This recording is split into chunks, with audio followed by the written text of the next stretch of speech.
அத்தியாயம் 7. தாமரை திமிர திமிர அவளை தன் கைகளில் ஏந்தி கொண்டு சென்றான் காளையன். சுற்றி இருந்தவர்கள் எல்லாம் இதை கண்டு வாயில் கை வைத்துக் கொள்ள அவனோ அதெல்லாம் கொஞ்சம் கூட கண்டு கொள்ளவில்லை. டே குடிகாரா, விடுடா! அவளும் திமிரி பார்த்தாள். ஆனால் அவளால் கொஞ்சம் கூட அவனிடமிருந்து விலக முடியவில்லை. அவன் பிடி உடம்பு பிடியாக இருந்தது. கால, சாமி ரூம்ல விளக்கேத்தணும். பாக்கியவதி ஏற்கனவே அங்கு அனைத்தையும் தயார் செய்து வைத்து விட்டார். விளக்கு மட்டும் பற்ற வைத்தால் போதும். காளையன் அவளை அந்த சாமி போட்டோ முன் இறக்கி விட்டான். பத்தவை முடியாது. கைகளை மார்புக்கு குறுக்கே கட்டி கொண்டவள் திமிராக திரும்பி நின்றாள். என் பொறுமை ரொம்ப நேரம் அப்படியே இருக்காது. நீ நினைக்கிற அளவுக்கு நான் நல்லவன் கிடையாது. பத்தவை இழுத்து பிடித்த பொறுமையுடன் சொன்னான். என்னால முடியாது. என்ன பண்ண முடியுமோ பண்ணிக்கூடா. ராங்கித்தனம் பண்ணாதடி கருவாச்சி. பல்லை கடுத்து கொண்டான். நான் ராங்கு பண்ணுவேன்னு தெரிஞ்சுதானே கட்டிக்கிட்ட. அப்புறம் என்ன? என்னால முடியாது. நான் தான் உன்னை புருஷனாவே ஏத்துக்கல, ஒரு மனுஷனை கூட மதிக்கலையே. இப்ப இல்ல, எப்பவும் நான் அந்த வீட்டு விளக்க ஏத்த மாட்டேன். அத்தனை உறுதியாக சொன்னவள் வார்த்தை அவனை அசைத்து பார்த்தது. என்னம்மா தாமரை, கல்யாணம் பண்ண பொண்ணு புகுந்த வீட்டுக்கு வந்தா விளக்கு ஏத்தணும். என்னதான் அவன் கோபக்காரனா இருந்தாலும் நீதான் தாமரை அவனுக்கு நல்லது கெட்டதை எடுத்து சொல்லி புரிய வைக்கணும். பாக்கியவதி பொறுமையாக எடுத்து சொன்னார். உங்ககிட்ட நான் பேசல. உங்க மவனுக்கு நான் ஜோடியா? பெத்தது ஒரு பிள்ளை, அவனையும் குடிகார பையலா கஞ்சா குடிக்க வளர்த்து வச்சிருக்கீங்க. ஒரு பிள்ளை பெத்த வளர்க்க தெரியல.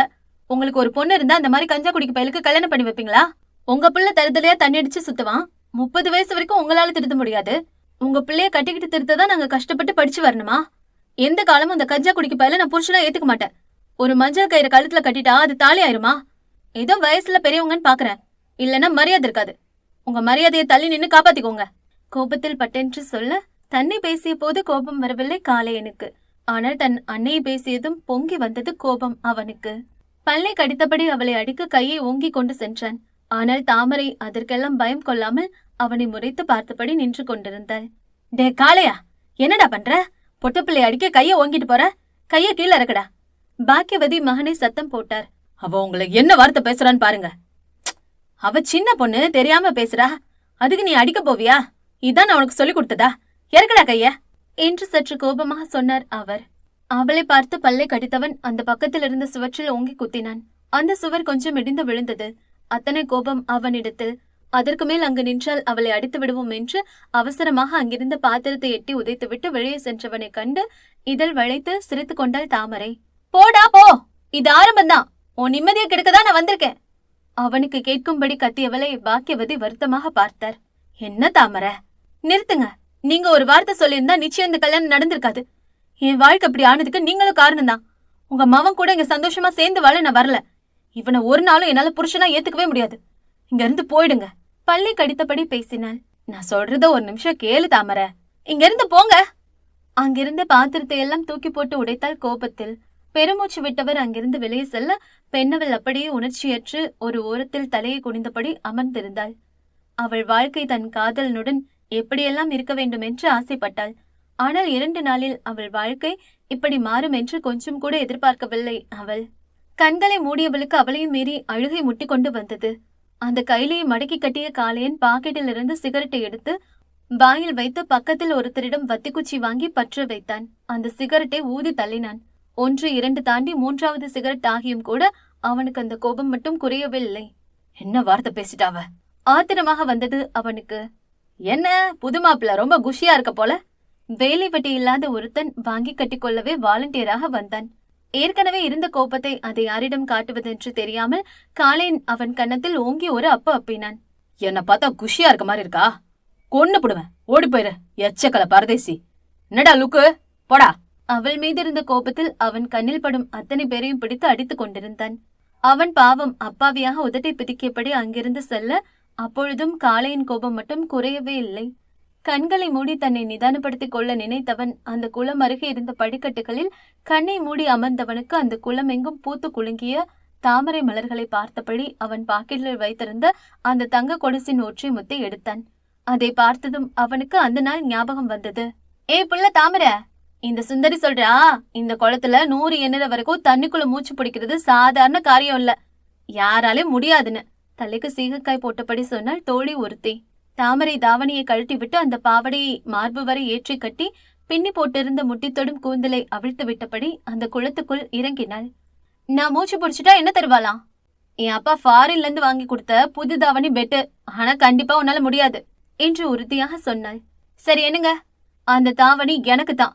மூச்சை இழுத்து பிடித்து தண்ணிக்குள் முடங்கினாள். அவள் முங்கிய நொடியே அவளின் தோழிகள் விளையாட்டாக அவளை மட்டும் விட்டு அங்கிருந்து ஓடினார்கள். அதை அறியாமல் தாமரை 100 வரை எண்ணிக்கொண்டே முங்கியவள் எழுந்து பார்க்கும் பொழுது அங்கே அவர்களை காணவில்லை. எருமங்களா, இருங்கடி வச்சுக்கிற. கடுப்புடன் எழுந்து கொள்ள நினைக்கும் பொழுது அவள் பக்கத்தில் சற்று தள்ளிதான் சில ஆடவர்கள் குளித்துக் கொண்டிருக்கும் சத்தம் கேட்டு மீண்டும் தண்ணிக்குள் பதுங்கிக் கொண்டாள் பேதை. அதில் காளையனும் இருந்தான். அவர்கள் குளித்து முடிக்கும் வரை அந்த தண்ணிக்குள் பதுங்கி இருந்தவள் அவர்கள் அங்கிருந்து சென்றதும் மெல்ல கரைக்கு வந்தாள். அதே நேரம் எதையோ மறந்து வைத்து எடுக்க வந்த காளையன் தாமரையை பார்த்து விட்டான். அந்த தண்ணீருக்குள் இருந்து தண்ணீர் சொட்ட சொட்ட நனைந்த பாவடையுடன் கைகளை மார்புக்கு குறுக்கே மறைத்தவள் கண்கள் யாரேனும் தன்னை பார்த்து விடுவார்களோ என்று சிறு நாணம் கொண்டு அங்கும் இங்கும் பார்த்து கொள்ள, இதை பார்த்தவனுக்கு ஏனோ ஒரு சுவாரஸ்யம். அதனால் அந்த ஆலமரம் பின்னே நின்று சாய்ந்தபடி அவளை வேடிக்கை பார்த்தான். மாமன் மகள் என்றால் ஒரு ஆர்வம். அதிலும் பட்டணத்தில் படிக்க போய் விடுமுறைக்கு மட்டும் வரும் தாமரையை பார்ப்பது அரிதினும் அரிது. பள்ளி பருவத்தில் பார்த்து பழகியவனுக்கு அவன் பருவம் அடைந்த பிறகு அன்றுதான் அவளை அந்த பருவ கிளியாக பார்த்தான். அந்த நீளமான கூந்தலில் இருந்து தண்ணீர் சொட்டு சொட்டாக வடிந்து கொண்டிருக்க, அவளின் குண்டு கண்கள் இடம்பலமாய் நகர்ந்து கொண்டிருக்க, கூர்மையான மூக்கில் தேங்கி நின்றது ஒற்றை தண்ணீர் துளி. அந்த சிவந்த அதிரம் கண்டு அந்த ஆரஞ்சு பழமும் கூச்சம் கொள்ளும். அவள் நீளமான கழுத்தில் இறங்கிய தண்ணீர் துளிகள் மெல்ல அவள் பாவடைக்குள் இறங்க பட்டென்னு தலையை சிலுப்பிக் கொண்டவன் மெல்ல மீண்டும் தலையை திருப்பி பார்த்தான். அதற்குள் அந்த தாவணி எடுத்து மேலே மூடிக்கொண்டாள் தாமரை. அவனுக்கு பெருத்த ஏமாற்றம்தான். அதை அவன் புருவ சுருக்கங்களில் தெரிந்து கொள்ள முடிந்தது. அவன் பார்வையில் கடைசியாக அவளின் வழமையான வெண்மை நிற கெண்டை கால்கள் பட்டது. அதிலும் அந்த மெல்லிய தங்க கொலுசு இன்னும் அவளுக்கு அழகு. அங்கிருந்து அவள் ஓடி செல்லும் பொழுது அந்த கொலுசில் இருந்து ஒரு முத்து கீழே விழுந்ததை அத்தனை தொலைவில் இருந்த போதும் அவன் ஸ்கேனிங் கண்கள் சரியாக கவனித்து விட்டது. அவள் அங்கிருந்து ஓடியதும் மெல்ல அந்த முத்தை கையில் எடுத்து பத்திரப்படுத்தி கொண்டவன் இப்பொழுது வரை அதை பத்திரமாக வைத்திருக்கிறான். அதை இறுக பிடித்தவனுக்கு அந்த கோபமெல்லாம் கொஞ்சம் கொஞ்சமாக மறைந்தது. அப்பொழுது, டே பங்கு, அவன் முதுகுக்கு பின்னே கேட்ட சத்தத்தில் திரும்பி பார்த்தான் காளையன். அங்கு கிழிந்த சட்டையுடனும் வேஷ்டியை தூக்கி தோளில் போட்டுக்கொண்டு நடந்து வந்தான் புரோக்கர் கல்யாண சுந்தரம், காளையனின் ஒரே தோஸ்து. அந்த ஊருக்குள்ள இருக்கிற ஒரே ஒரு புரோக்கர் அவன் மட்டும்தான். ஊர்ல இருக்க எல்லாருக்கும் வாலண்டியரா தேடி தேடி கல்யாணம் பண்ணி வைக்கிற நல்ல உள்ளம் கொண்டவன். அது மட்டும் கிடையாது, வீடு புரோக்கர்னு அவன் பண்ணாத வேலை கிடையாது. ஆனா அதுல வருத்தம் என்னன்னா, அவனுக்கு ஒரு கல்யாணம் ஆகலன்னு தான். என்னடா அது கோலம்? நண்பனை மேலும் கீழும் பார்த்தவன் அவன் பட்டாப்பட்டியுடன் வந்து நிற்பதை பார்த்ததும் புரிந்தது எங்கோ பஞ்சராகி வந்திருக்கிறான் என்று. அதை ஏண்டா கேக்குற, ஒரு தம் இருக்குமா? மூச்சு வாங்க அவன் அருகே அமர்ந்தவன் அந்த தம்மினை வாங்கி பற்ற வைத்து புகையை இழுத்து விட்டான். என்னடாச்சு? அதை ஏன் பங்கு கேக்குற? ஒருத்தர் ரொம்ப நாளா நல்ல இடம் இருந்தா காட்டுன்னு தொல்லை பண்ணிட்டு இருந்தான். சரி டார்ச்சர் பண்றான்னு நானும் ஒரு இடத்த போய் காமிச்சேன். அதை பார்த்தது என்ன நினைச்சானோ அந்த பண்ணாட என்ன கும்ம ஆரம்பிச்சுட்டான். அவன் அடிச்சது மட்டும் இல்லாம போற வர எல்லாரையும் கூட்டிட்டு வந்து அடிக்க சொன்னான். ஏன் கவர்மெண்ட் இடத்த எதுவும் காட்டினியா என்ன? அப்படி இருந்தாதான் பரவாயில்லையே, அது அவனோட இடமா. ஏன் இடத்தையே எனக்கு விற்க பாக்குறியான்னு கும்மிட்டான் பங்கு. அது கூட பரவாயில்லடா. அதுல ஒரு குந்தாணி ஒருத்தி இருந்தா, அருணாளுக்கே அக்கா பொண்ணு மாதிரி. அவன் பொண்டாட்டின்னு நினைக்கிறேன். அந்த முட்டிய தூக்கி ஒரு ஏத்துனா பாரு, என் புத்திர பாக்கியம் போயிருக்குண்டா. எனக்கு இன்னும் கல்யாணம் வேற ஆகல. ஒரு மாதிரி சைடு வாங்கி தாண்டா ஓடி வந்த. உனக்கு ஏன்டா இந்த வேலை? ஏதாவது உருப்படியான வேலை பாருன்னு எத்தனை வாட்டி சொல்றது? கல்யாண புரோக்கருக்கு என்ன கல்யாணம் ஆகல. நான் என்ன பண்ண மாட்டேன்னா சொல்றேன். எவனும் கொடுக்க மாட்டேங்கிறானா? பெத்த பிள்ளைக்கு கல்யாணம் பண்ணாம என் அப்ப அந்த அண்டா வாயன் 2 பொண்டாட்டி கட்டி உல்லாசமா இருக்கான். நம்ம டவுசர் போட்டு சுத்தின போது கிங்கினி மங்கனின்னு ஆடிட்டு தெரிஞ்சவன்லாம் இன்னைக்கு அவன் பிள்ளைக்கு ஆய் கழுவி அட்ராசிட்டி பண்றதை பார்க்கும்போது துளசி செடியில தூக்க மாட்டி தொங்கணும்னு தோணுதுடா பாக்கு. ஆனா நாளைக்கு ஒரு கல்யாணம் ஆகாம கல்யாணம் கட்டையில போயிட்டான்னு சரித்திரம் தப்பா பேசிடக்கூடாதுதான்டா இன்னும் உயிர் வாழ்ந்துட்டு இருக்கேன். முன்னாடியெல்லாம் பொண்ணு கேட்டு போனா மாப்பிள்ளைக்கு வீடு இருக்கா, தோப்பு தரவு இருக்குதான்னு கேட்டாங்க. இப்பெல்லாம் FBல ஐடி இருக்கா, இன்ஸ்டால ஃபாலோவர்ஸ் இருக்கா, யூடியூப்ல 1 மில்லியன் இருக்கான்னு கேக்குறானுங்க. பக்கத்து வீட்டு ஆயா கூட ஆண்ட்ராய்டு வச்சுக்கிட்டு ஆண்டவர் டான்ஸுக்கு ரீல்ஸ் பண்ணுதுடா. ஒண்ணு மட்டும் புரியுது, எனக்கு என் புள்ள கொல்லி வைக்கிறானோ இல்லையோ, என் தகப்ப 3வது பொண்டாட்டி கட்டி அவன் புள்ளதான் கொல்லி வைப்பான் போல. புலம்பிக் கொண்டவனை கண்டு தலையை சிலுப்பிக் கொண்டான் காளையன். அதே நேரம் காளையன் எண்ணுக்கு ஒரு புதிய எண்ணிலிருந்து அழைப்பு வர அந்த பக்கம் சொன்ன விஷயத்தை கேட்டு பதட்டமாக அங்கிருந்து ஓடினான். கல்யாணமும் என்னவென்று புரியாமல் அவன் பின்னே ஓட அவர்கள் அங்கு கண்ட காட்சியில் அப்படியே உறைந்து போய் நின்றார்கள் இருவரும். அவர்கள் மட்டுமல்ல, மொத்த ஊரும் அங்குதான் ஒன்று கூடி இருந்தது. அத்தியாயம் 8. காளையன் மட்டுமல்ல, அங்கிருந்த மொத்த ஊரும் அந்த ஆலமரத்தை பார்த்து கொண்டிருக்க அங்கு ஒரு பெண்ணின் உடல் சடலமாக தொங்கிக் கொண்டிருந்தது. பங்கு! கல்யாணன் காளையின் தோளில் கையை போட்டான். அந்த மரத்தின் கீழே அமர்ந்து ஒரு நடுத்தர வயது பெண்ணும் ஒரு ஆணும் மார்பில் அடித்து அழுது கொண்டிருந்தார்கள். ஐயோ, என் மகராசி, நான் பெத்த மவளே, காலேஜ் போறேன்னு சொல்லிட்டு போனவ இப்படி கயித்துல தொங்குறாளே. மார்பில் அடித்துக்கொண்டு அழுதவரை வேதனையுடன் பார்த்து கொண்டிருந்தார்கள் சுற்றி இருந்தவர்கள். ஏதா புள்ள ஏதாவது வஞ்சியா என்ன? அதுதான் அப்படி பண்ணிக்கிடுச்சா? இல்லையே, எதுவும் சொல்லலையே.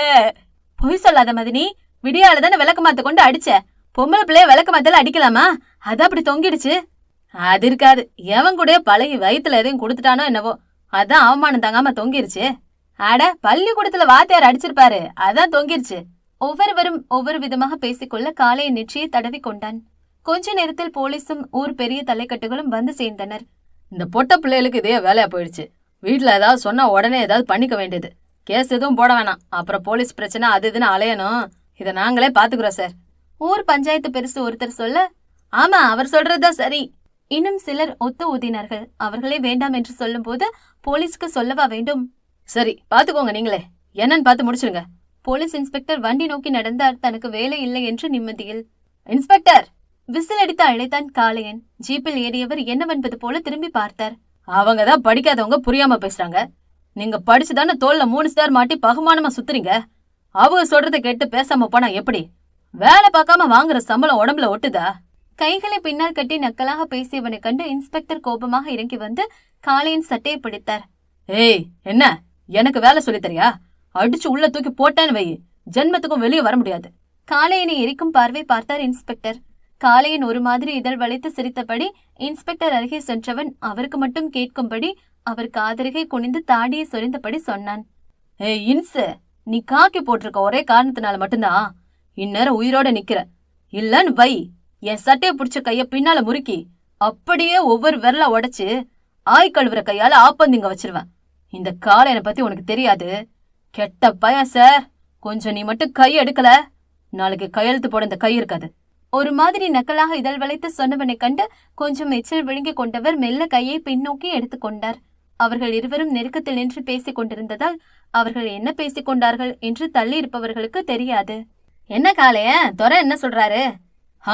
கண்டிப்பா கேஸ் எடுத்தே ஆகணும்னு அடம் பிடிக்கிறாரு. என்ன இன்ஸ்பெக்டர் சார், நான் சொல்றது சரிதானே? ஒரு மாதிரி நக்கலாக சொன்னவனை துப்பாக்கியால் சுட்டுத்தள்ளும் வெறி வந்தது அவருக்கு. காளைய, நீ பண்றது கொஞ்சம் கூட சரியில்லை. இப்ப என்னத்துக்கு போலீஸ கேஸ் எடுக்க சொல்ற? அந்த ஊரில் தலைக்கட்டு ஆண்டிமணி சும்மா இல்லாமல் வாயை கொடுத்தார். ஏன், நீதான் அந்த பிள்ளை ஏதாவது பண்ணி சுருக்கேத்தி விட்டியா என்ன? காளையன் தாடியை தடவியபடி கேட்க, ஆத்தாடி, நான் எதுக்கு அப்படி பண்ண போறேன்? அப்புறம் என்னத்துக்கு உனக்கு ஏறுது? முதல்ல பக்கத்துல நிக்கிற கிளவிய உரசாம நின்னியா? அப்புறம் ஆண்டிமணில ஆண்டி மட்டும்தான் இருக்கும், மணி இருக்காது. ஒரு மாதிரி கீழே பார்த்தபடி சொல்ல, ஆத்தாடி. அவர் அவசரமாக வேஷ்டியை இறக்கி விட்டார். என்னப்பா நீ பெரிய மனுஷன்னு ஒரு மட்டு மரியாதை இல்லாம பேசுற? ஏன், நீ 6 மணிக்கு மேல அடுத்த வீட்டு கதவு தட்டுறது எங்களுக்கு தெரியாதா? வந்துட்டானுங்க வியாக்கானம் பேச. உன் வீட்டு புள்ள அப்படி தொங்குனா கூட அப்போ இப்படிதான் பேசுவீங்களா? எவனாவது மான மரியாதை மண்ணங்கட்டின்னு தூக்கிட்டு வந்தீங்க, அறுத்து போட்டுருவேன். இங்க யாரு போலீஸு? கேஸ் எடுக்கணும், இல்லைன்னா ஸ்டேஷன் இருக்கும், நீ இருக்க மாட்ட. சற்றும் பயம் இல்லாமல் தெனாவட்டாக சொல்லி சென்றவனை எரிக்கும் பார்வை பார்த்தார் இன்ஸ்பெக்டர். சார், கொஞ்சம் பொறுமையா இருங்க. அவன் ஒரு மாதிரி யோசிக்காம கைய நீட்டி போடுவான். சேட்டை பிடிச்சவன் சார். ஏட்டு கொஞ்சம் அவரை கூல் பண்ணினார். பங்கு வரியா, ஒரு கட்டிங் போட்டு போவோம். கல்யாணம் தொடையை சொரிந்தபடி அடி போட்டான். நீ மொட்டை பைய, நானும் ஒன்ன மாதிரியா? அடேங்கப்பா, ஆட்டாம்புளுக்க வாங்குறது விளக்க மாத்தாடி, ஆனாலும் வீராப்பா சுத்துறானுங்க. ஏண்டி கருத்து பிள்ளை கவிதா, நீ வரியா, ஒரு கட்டிங் போடுவோம். பக்கத்தில் இருந்த பெண்ணின் மீது கையை போட்டான் கல்யாணம். கையடிடா கவுதாரி, தொடப்பு கட்ட பிஞ்சு போயிரும். கெட்ட வார்த்தையால் வசவு பாடி சென்றாள். இருந்தாலும் இந்த ஊர்ல மாடு மேய்க்கிறவர்கள் கூட மனசுல நம்ம மனுஷா கோயிறான்னு நினப்பு. போங்கடி பீத்த சிரிக்கீங்களா, எனக்கேத்த எலுருண்ட சிக்காமலா போவோம். காளையின் போகும் வழியிலேயே கொஞ்சம் மப்பு போட்டு கொண்டுதான் வீட்டுக்கு சென்றான். வீட்டுக்கு வரும் வரை அவனுக்கு எதுவும் தோன்றவில்லை. ஆனால் அந்த கொல்லைப்புறம் இழுத்து சொருவிய சேலையுடன் மாட்டுக்கு வைக்கோல் போட்டு கொண்டிருந்த மான்குட்டி தாமரையை பார்த்ததும் சீண்டி பார்க்கும் எண்ணம் வந்தது. ஏ எமோ! அவன் சத்தம் கேட்டு சாணி அள்ளி கொண்டிருந்த பாக்கியவதி திரும்பி பார்த்தார். நீ இன்னைக்கு நைட்டு பக்கத்து வீட்டு பரமதா அக்கா வீட்டுல தங்கிக்கோ. அவன் வார்த்தை மட்டும்தான் அவரிடம் இருந்தது. பார்வையெல்லாம் அங்கு அவனுக்கு முதுகு காட்டி நின்று கொண்டிருந்த பைங்கிலி மீதல்லவா இருந்தது. ஏண்டா, என்னம்மா நீ கல்யாணம் பண்ணி ஒத்த பிள்ளை பெத்துட்ட, இது கூடவா தெரியல? கல்யாணம் ஆன சின்ன சிறுசுக்குள்ள என்ன நடக்குமோ அதுதான். எனக்கும் என் பொஞ்சாதிக்கும் இன்னைக்கு ஃபர்ஸ்ட் நைட்டுங்கோ. வேண்டுமென்று அவளுக்கு கேட்கும்படி கத்தி சொன்னான். தாமரையின் பட்டன் மார்க்ஸ் கண்கள் இரண்டும் பெருசாய் விரிந்தது. பாக்கியவதி மகனை சங்கட்டமாக பார்த்தார். அதுக்கு இல்லடா காலை வந்து அவர் என்னமோ சொல்ல வந்தார். வரவும் வேணாம் போகவும் வேணாம், நான் போய் பூவும் பழமும் வாங்கிட்டு வரேன். நான் வரும்போது அவ ரெடியா இருக்கணும், இல்லைன்னா இங்க நடக்கிறதே வேறையாக்கும். மிரட்டன் தொனியில் சொல்லிவிட்டு சென்றவனை கையில் இருக்கும் கடப்பாரை கொன்று பிளந்துவிடும் கோபம் வந்தது தாமரைக்கு. ஆத்தா தாமரை, அவர் மருமகளை கொஞ்சம் பவுசு பண்ண பார்த்தார். உங்களோட மவன் என் பக்கத்துல வந்தா அவன் உனக்கு கொல்லி வைக்க மாட்டான், நீதான் அவனுக்கு நாளைக்கு கொல்லி வைப்ப. வீம்புடன் சொன்னவள் முந்தானை எடுத்து இடுப்பில் சொருவி கொண்டு சென்றாள். இருவருக்கும் நடுவே மாட்டிக்கொண்டு அவர்தான் என்ன செய்வதென்று தெரியாமல் முழித்தவர் கடைசியாக மகன் சொன்னது போலவே பக்கத்து வீட்டுக்கு சென்று விட்டார். தாமரை அந்த குட்டி வீட்டில் குறுக்கும் நெடுக்கும் நடந்தாள். வாடா வண்ணார்ப்பு வாயா, இன்னைக்கு உன் கொடல உருவி மாலை போடல நான் பாண்டிய மவ இல்லையாக்கும். அந்த அருவாளை எடுத்து கையில் வைத்துக்கொண்டு அங்கும் இங்கும் கோபமாக நடந்தவள் அவனுக்காகத்தான் காத்திருந்தாள். நேரங்கள் கடந்து கதவு திறக்கும் சத்தம் கேட்டு திரும்பி பார்த்தவள் அங்கு கதவில் கை வைத்து காம பார்வையோடு நின்று கொண்டிருந்த காளையனை பார்க்கும் பொழுது தாமரைக்கு அந்த மொத்த தைரியத்தையும் தாண்டி உள்ளே கொஞ்சம் முதலில் எடுத்தது என்னவோ உண்மைதான். அவன் ஒரு மாதிரி தலையை சிலுப்பிக் கொண்டான். போதை போட்டு விட்டான் போலும். சற்று தடுமாறியபடி நடந்து வந்தாலும் அந்த கதவை சாத்தி தாழ்பால் போட மறக்கவில்லை அவன். அதுல பையன் உஷாராதான் இருக்கான்.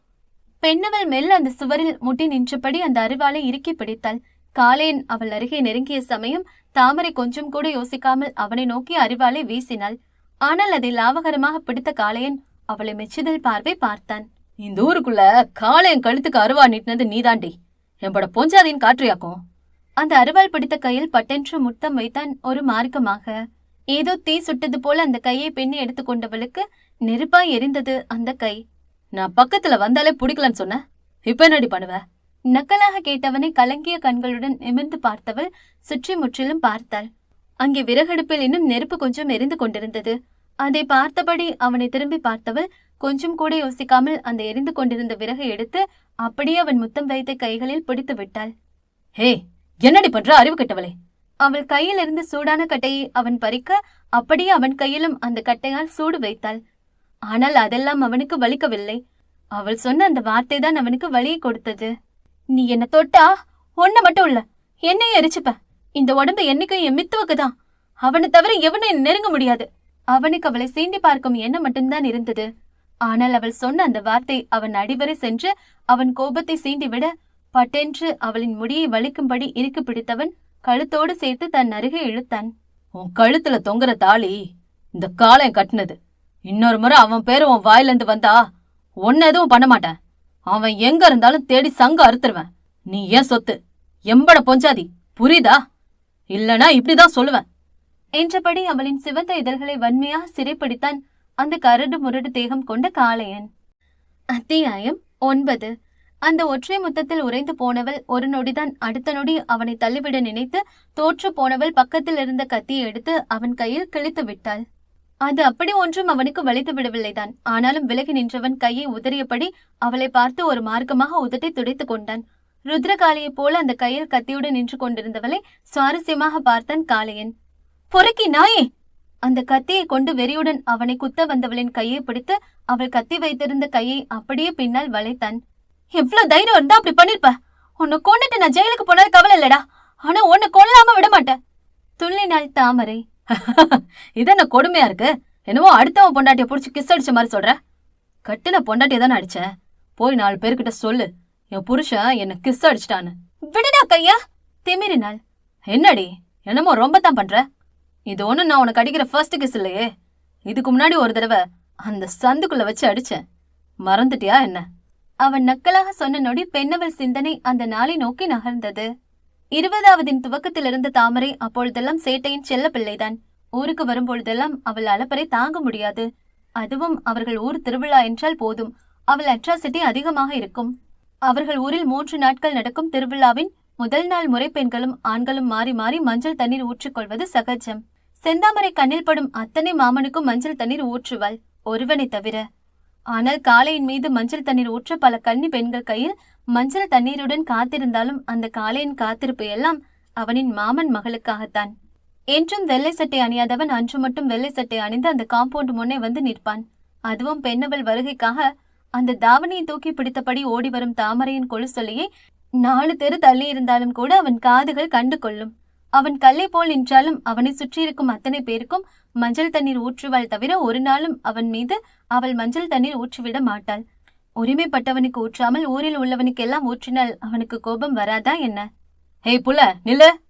தாமரை கொஞ்சம் கூட கண்டு கொள்ளாமல் அந்த இரட்டை ஜடையை தூக்கி பின்னால் போட்டுக்கொண்டு அவனுக்கு போக்கு காட்டி நடப்பாள். இந்தாரடி நில்லு! அந்த தெருவெங்கும் உள்ளவர்கள் கேட்டு திரும்பி பார்த்தாலும் அந்த வீம்புக்காரி மட்டும் அலட்டி கொள்ளாமல் நடப்பாள். அந்த நடையில் கூட ஒரு திமிர் இருக்கும். அதையும் அந்த கோபக்காரன் ரசிக்கத்தான் செய்வான். கருவாச்சி! இந்த அழைப்புக்குத்தான் அவள் திரும்பி பார்க்காமல் நடந்தாலோ என்னவோ, அந்த புருவம் சுருக்கி மூக்கு சிவந்து உதட்டை வளைத்து அவள் திரும்பும் அந்த அழகை வர்ணிக்க அந்த கம்பனும் தடுமாற்றம் கொள்வான். ராங்கியே, உன் அழக வர்ணிக்க அல்ல, அந்த திமிரை வர்ணிக்க தேடிக் கொண்டிருக்கிறேன் வார்த்தையை. ஏய், என்னடா கஞ்சா குடிக்கி? அந்த பாவடையை தூக்கி சொருகி அந்த முத்து கொலுசலை சத்தத்துடன் நடந்து வருபவளை பார்க்க பார்க்க திகட்டவில்லை அவனுக்கு. மாமா இங்க நிக்கும் போது எங்கடி மஞ்சள் தண்ணி எடுத்துட்டு போற? நானும் வருஷம் வருஷம் வந்து நிக்கிறேன். எனக்கு மட்டும் ஊத்தாம ஊர்ல இருக்க அம்புட்டு வெட்டி பயலுக்கு ஊத்துற? அப்பவே உனக்கு தெரிய வேணாமா? போயா. தெரியுது. என்ன தெரியுது?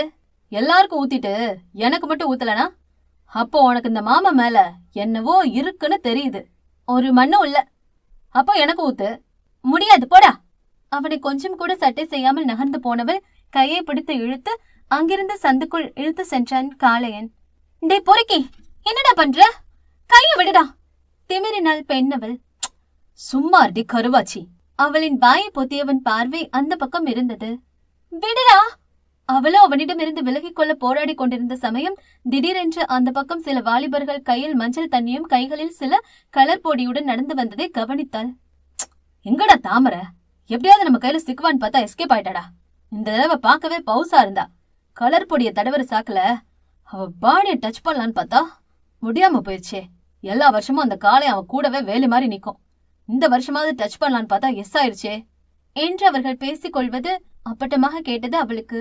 அதற்குத்தான் அவளை பிடித்து காலையை நிறுத்திருக்கிறான் என்பதும் புரிந்தது. அவர்கள் அங்கிருந்து விலகி செல்ல நினைத்த சமயம் திடீரென்று யாரோ அந்த சந்துக்குள் தலையை விட்டு பார்க்க பட்டென்று தாமரை சுற்றி வளைத்து இறுக்கி அணைத்து அவள் இல்லாதது போல மறைத்து கொண்டான் காளையன்.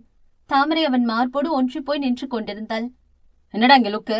காளையண்ண நீதானா? யாரோ நினைச்ச வரன.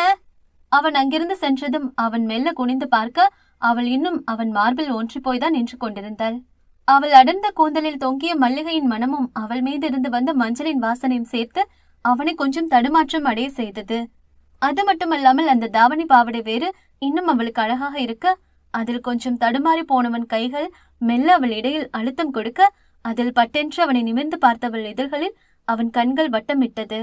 அவள் கோபமாக அவனை திட்ட வாயெடுத்த நேரம் அவளின் சிவந்த இதழ்களை முதல் முறை சிறை செய்தான் காளையன். அதுவே இருவருக்குமான முதல் முத்தம். அந்த முத்தத்தால் இருவரும் பெரிதளவு பாதிக்கப்பட்டதுதான் உண்மை.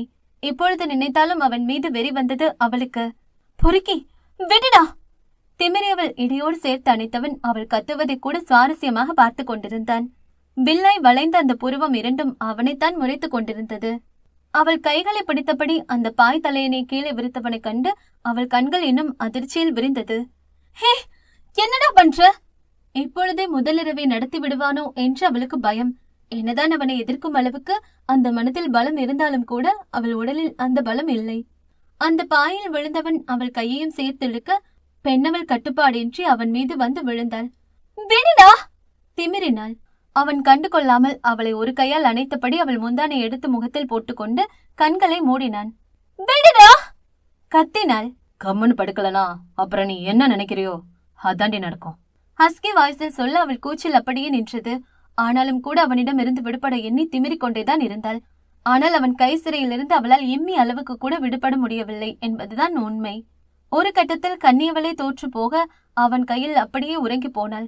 இவ்வளவு நேரம் தூங்குவது போல ஆக்ஷன் செய்த காளையன் அவள் உறக்கம் கலைந்து விடாதபடி மெல்ல அவள் தலைக்கு தலையணை வைத்து வெளியே வந்தவன் வாசலில் வந்து அமர்ந்து கண்களை மூடினான். பல நினைவுகள் அவனை ஆட்கொள்ள உறக்கமின்றி அந்த வாசலிலே அமர்ந்திருந்தவன் தாமரை முணங்கும் சத்தம் கேட்டு மெல்ல எட்டி பார்த்தான். மித்தோ என்று அவன் பெயரை தான் அந்த உறக்கத்திலும் உளறிக் கொண்டிருந்தாள். பெருமூச்சு விட்டவன் அவள் அருகே வந்து அமர்ந்து அவள் கையை இறுக்கி பிடித்துக் கொண்டான். அவன் கையை இறுக்கி பிடித்துக் கொண்டவள் அப்படியே உறக்கத்தில் அவன் கையை இன்னும் இறுக்கி பிடித்து அருகில் இழுத்தாள். உறக்கத்தில் தான் இருந்தாள். இல்லை என்றால் இதெல்லாம் நடக்கவா போகிறது? காளையன் மெல்ல அவளை அணைத்து அவள் முதுகை தட்டி கொடுத்தான். ஒன்னும் இல்லடி, தூங்கு, எல்லாமே சரியாயிடும். அவள் முதுகை தட்டி கொடுக்க அந்த இடத்தில் நல்ல உறக்கத்திற்கு சென்றாள் தாமரை. அவள் நெருக்கத்தின் இதத்தில் அவனும் அப்படியே உறங்கி போக அந்த அதிகாலை வேலை வழக்கம் போல காலை கடன் முடிக்க கம்மாக்கரை பக்கம் ஒதுங்கிய கல்யாணம் அவனுக்கு பழக்கப்பட்ட பட்டாப்பட்டி ஒன்று தெரிவதைக் கண்டு எட்டி பார்க்க காளையன் தான் அமர்ந்திருந்தான். பங்கு நீதானா? அதான பார்த்த பட்டாப்பட்டி மாதிரி இருக்கேன்னு பார்த்தேன். அப்புறம் என்ன பங்கு, காலையிலே பொண்டாட்டி கையால ரொமான்ஸ் பண்ணி காஃபி குடிப்பான்னு பார்த்தா கம்மாக்காரன் பக்கம் வந்து உட்காந்துருக்க. அந்த காஃபியை குடிச்சதுனால தான்டா கம்மாக்கரையில உட்காந்துருக்கேன். என்ன பங்கு சொல்ற? நைட்டு இழுத்து வச்சு கிஸ் அடிச்சிட்டேன். அதுக்கு காஃபில பேதி மாத்திரை கலக்கி விட்டா போல நிக்காம போகுது. ஆத்தாடி, முத்தத்துக்கே பேதி மாத்திரையா? அப்ப மொத்தமா நடந்த பால் ஊத்தி காரியம் பண்ணிடுவா போலே. பங்கு ஒரு நிமிஷம் இரு, ஒரு செத்த எலிவாசம் வருது என்றவன் அந்த பக்கம் எட்டி பார்க்க இவர்களின் தோஸ்த சேட்டை சென்றாசு சரக்கு பாட்டிலும் அத்துடன் அரளி விதை தூக்கு கயிறு எலிபேஸ்டென முன்னே அடுக்கி வைத்து ஒப்பாரி வைத்துக் கொண்டிருந்தான். அடே சேட்ட, நீங்க என்னடா பண்ற? அங்கிள் ஆனாலும் அன்றாயிரம் துவைக்க மாட்டானுங்க போல. இதென்ன கக்கா போற இடத்துல கவசத்தை தலையில மாட்டி உட்காந்துருக்க? என் லவ்வர் என்ன பிரேக்கப் பண்ணிட்டா பங்கு, அதான் சூசைட் பண்ணலான்னு முடிவு பண்ணிட்டேன். எதுக்கு பிரேக்கப் பண்ணா? அவன் அப்பனுக்கு லவ் மேட்டர் தெரிஞ்சிருச்சா? இல்ல. பாய் பெஸ்ட் எவனும் இடையில வந்துட்டானா? இல்ல. இந்த ஜாதி மதம்? இல்லடா. கல்யாணம் பண்ண மாப்பிள்ள பாத்துட்டாங்கன்னு கழட்டி விட்டாளா? அதுவும் இல்லடா. அப்ப என்ன கன்றாவிடா? எங்க லவ் மேட்டர் அவ புருஷனுக்கு தெரிஞ்சிருச்சான், அதனால பிரேக்கப் பண்ணிட்டா பங்கு என்றபடி உதட்டை பிதுக்கியவன் கண்டு மூச்சு இழுத்து விட்டான் கல்யாணம். டே தகப்பா, இவனுங்களுக்கு மத்தியில ஏண்டா என்ன பெத்து போட்ட? சோதிக்கிறானுங்க. ஏண்டா பஞ்ச பரதேசி, பண்ணது கள்ளக்காதல், இதுல காவிய காதல் மாதிரி ஃபீலிங் வேறையா? தப்பா பேசாத பங்கு, கள்ளக்காதலா இருந்தாலும் அது நல்ல காதல். அங்க பாரு, செத்து போன உன் ஆயா கூப்பிடுது. எங்க பங்கு? அங்கேதான், கொஞ்சம் எட்டி பாரு. அவன் எட்டி பார்க்க அவன் பின்னாடி ஓங்கி ஒரு உதை விட்டான் கல்யாணம். அதுவோ கேணி. ஐயோ என்ற சத்தத்துடன் அப்படியே பல்ட்டி அடித்துக் கொண்டு போய் கிணற்றுக்குள் விழுந்தான் சின்ராசு. அப்படியே செத்துரும் அவனே. அவனுக்கு கல்யாணம் பண்ண ஒரு பொண்ணு கிடைக்காம சிங்கி அடிக்கிறோம். இவனுக்கு கல்யாணம் பண்ண பொண்ணு கூட கள்ளக்காதல், அதுக்கு ஒரு பிரேக்கப் வேற. பிச்சு படுவான் பிச்சு, சோதிக்கிறானுவ. காளையன் சிரித்து கொண்டான். அப்பொழுது ஒரு வாண்டு ஒண்ணு ஓடி வந்து காளையன் முன்னே நின்றது. மாமா, உன்னை ஏன் அம்மஞ்சி கூட்டிட்டு வர சொல்லிச்சு வெரசா? ஏண்டா? தாமரத்தை பக்கத்து வீட்டு மாமாவை விளக்க மாத்தால அடிக்குது, அதுக்குதான். என்ன? அவன் அவசரமாக எழுந்து லுங்கியை கட்டியபடி வீட்டுக்கு ஓடி வரும் பொழுது அங்கு அள்ளி முடிந்த முடியிலும் அடங்க மறுத்து சில முடிக்கற்றை அவள் முகத்திலும் விழுந்து கிடக்க, சேலை இடுப்பில் தூக்கி சொருவி அந்த துடுப்பக்கட்டை அவள் அடித்த அடியில் பாதி சிதறி கிடக்க, மிச்சம் இருந்ததை வைத்து ஒருவன் சட்டையை பிடித்து பத்ரகாளியை போல அடித்து நொறுக்கி கொண்டிருந்தாள். சுற்றியிருந்தவர்கள் எல்லாம் அவளை பிடிக்க முடியாமல் திணறிக் கொண்டிருந்தார்கள். இன்னைக்கு கதை உங்களுக்கு ரொம்ப பிடிச்சிருக்கும் நம்புறேன். கதை பற்றின கருத்துக்களை கமெண்ட் செக்ஷன்ல பதிவிடுங்க. அப்படியே வீடியோவை லைக் பண்ணி உங்களோட ஃப்ரெண்ட்ஸ் அண்ட் ஃபேமிலிக்கும் ஷேர் பண்ணுங்க. இந்த கதையோட தொடர்ச்சி அடுத்த வீடியோல வரும்.